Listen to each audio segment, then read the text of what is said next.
Welcome to Gold and Black Live. This would be the September 20th edition. And of course, Tom Dienhart will be making his way to Corvallis via Portland today. And the Boilermakers take on Oregon State. I want to thank our sponsors, XXX, on the hill, but on the level of Purdue tradition since 1929. Tom and I need to get there for a Dwayne Purvis here before long, but we will do that soon. And TrentIsMyAgent.com. Trent Johnson will be on a sideline somewhere in the state of Indiana, I'm guessing tonight, working a high school football game. Will be on the chain gang for Purdue when the Boilermakers return home next Saturday against Nebraska. All right, first things first, Purdue has to find a way to gather itself, certainly, after the well-documented 59-point loss to Notre Dame, heading out to Oregon State, a team that suffered a relatively lopsided defeat, though they were in that game against Oregon for at least half, weren't they? So it's going to be a big challenge for Purdue, Tom. But looking at this matchup, Purdue's got to find a way to dig deep and compete. One would think late Saturday afternoon, and Oregon Saturday night in West Lafayette. Yeah, you're right. 5:30 Pacific time, 8:30 Eastern time. Take a nap, Alan Carpuck. You're going to be up. I will. And we're on the CW, which is on WLFI's air, too, if you're watching on TV. So check local listings for the CW near you. But go ahead. Programming alert.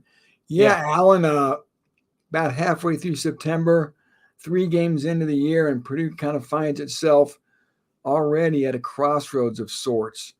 I don't think that's an overstatement to think that, the magnitude of this game, it's monumental. I think we've discussed that earlier this week. We've written about it. You don't want to come back 1-2 from Corvallis, Oregon, staring down a white-hot Nebraska team.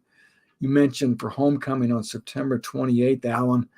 The lifting gets heavier from there. I mean, everybody knows the schedule by heart by now.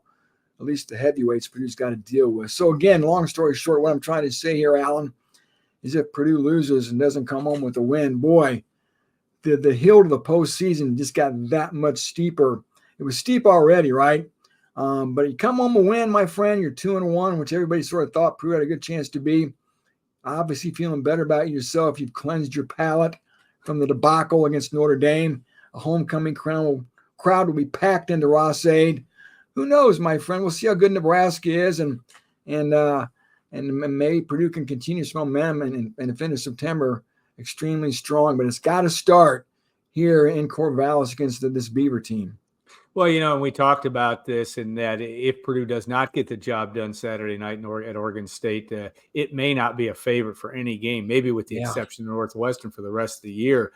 That doesn't mean anything at this point, but it does mean it's the psyche of a team with a young coach with a lot of new players. And I understand there are a lot of new players and a lot of rosters in the around the country. So Purdue's not all that different, but it does make it tougher when you suffer a blow to your psyche, to your pride that Purdue withstood last Saturday against Notre Dame. That's a big coaching job ahead for Ryan Walters. Yeah, that's why I think it's important to get off to a good start too, right? Yeah.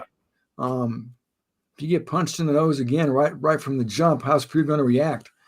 What's their mindset going to be like, Alan? Nobody knows. Purdue can say all the right things. Everybody does. But until it actually happens, boy, we'll see. So adversity's coming, my friend. Adversity comes every game for every team. And we'll see how Purdue's psyche, what it's like coming off that just devastating loss they suffered at home. So, you're talking about momentum too, Alan. You kind of talked about momentum there. Ryan Walters goes 4-8 in his debut. Man, 4-8, 3-9. I mean, I don't want to be a doomsday sayer here. There's still a lot of runway in front of us, right? A lot of road in front of us, a lot of possibilities. But you'd hate to start your career with 2 losing seasons. You need momentum. You need to keep the fan base behind you. You need to keep selling tickets. You need to keep recruits engaged. And you need to keep those NIL checks written too, right? Yeah. So it's all about momentum in life. And everybody has ups and downs. I know that. But Ryan Walters would certainly like to show everybody that he's got this thing on the right track. He knows what he's doing. His program has a bright future. Nobody expects miracles this year. Nobody expects an 8-4 season. but they do expect the team to be competitive week in and week out and to win 5 to 6 games. It's got to start Saturday, my friend. It's that simple. It's got to start Saturday. Oregon State, a team, that has some chip on its shoulder. It's now the 6-pack or the pack 6 or whatever it is now, but they didn't get invited to the dance, to the Power 4, and that's got to sit. You would think would sit not so well with them, especially against a Big Ten team this week. Now they got to play their rival Oregon last week in the Civil War. That's another thing. It's just another thing for Purdue to overcome. One would think on Saturday night. Yeah, how about that back-to-back non-conference games against Big Ten teams for Oregon State? Yeah. Yeah, the Ducks handed it to them 49-14 in Corvallis. So they're smart, and you talked about that up the lead there. And you're right, boy. Wouldn't you feel jilted, Alan? Yeah. I mean, the Big Ten destroyed your house. Yeah. The Pac-12 was 100 years old, over 100 years old. All that tradition wiped away, gone. And it's because of the Big Ten. Yeah. Began with USC and UCLA, but the real knife in the back that really caused the whole house to collapse was when Oregon said, we're leaving. And then Washington said, we're going to follow. Bang, it was all over. And then we saw those schools and the four corner schools go to the Big 12. And Oregon State and Washington State standing there with their pockets turned inside out going, what's going on? Yeah. So now they're in survival mode. You talked about the additions we saw recently from the Mountain West. Probably not going to stop there. Maybe they get Nevada and UNLV at some point. And you're right. I think your point was, Alan, wouldn't Oregon State love nothing more than to punch a Big Ten team in the nose and say, thanks for nothing, guys. They're going to be jacked. They got nothing to lose. It's not a real big venue out there around about 35,000. It can get loud. They got a little chainsaw they play on third downs to fire up the crowds when they're on defense. And Big Ten schools don't get out there too often. So I think they're going to be excited. It's going to be, I think, a nice night for football. 75 degrees in the Willamette Valley. So the conditions will be good. We'll see how the Boilermakers perform under those conditions. What do you expect from the Beavers? A team that liked to run the footballs in football in week 1 and 2. They had to throw it a lot more last week, trying to play catch up against Oregon. What do you expect? Notre Dame certainly didn't have any problem running the ball against Purdue. Yeah. That's stating the obvious. One would think that you're going to see a steady dose of that from the Beavers on Saturday night against the Boilermakers. I think you're exactly right. Why get fancy here? Make Purdue prove that it can stop the run. Yeah. Show me. Yeah. And that's what Oregon State's going to. That's what I would do. Oregon State's got a nice ground game. They got 2 very good running backs. They have a quarterback who's a good runner too. So show me. Let's see you stop the run here. Let's see you set the edge, Alan. That was really disappointing in this Purdue defense. They did not set the edge consistently against Notre Dame. They got to the perimeter and they had some big gainers there.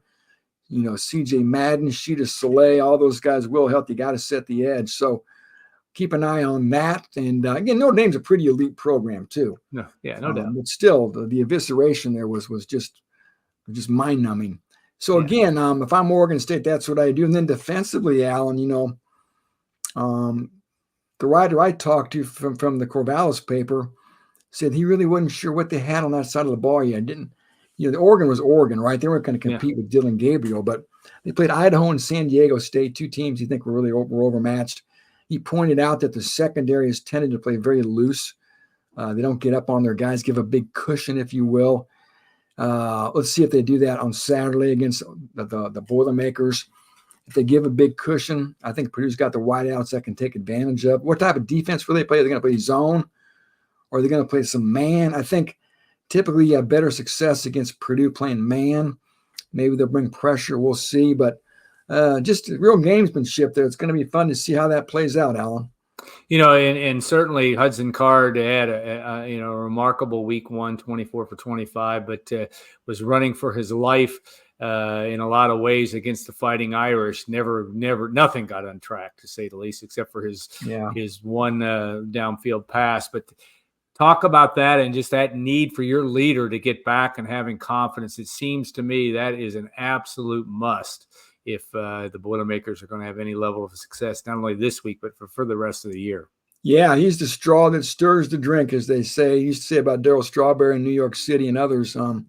He's got to play well for Purdue to have any shot. His struggles were well chronicled last week as much as his successes in the opener. I think he was just the offensive line. I think it was a real indictment of the offensive line last week. Right. Got to fix that. He was running for his life. I don't think Drew Brees would have had much success with the duress that he was under frequently back there, Alan. So I just hope he's not shell-shocked. I think he's more than capable, Alan. You can win plenty of football games with Hudson Card.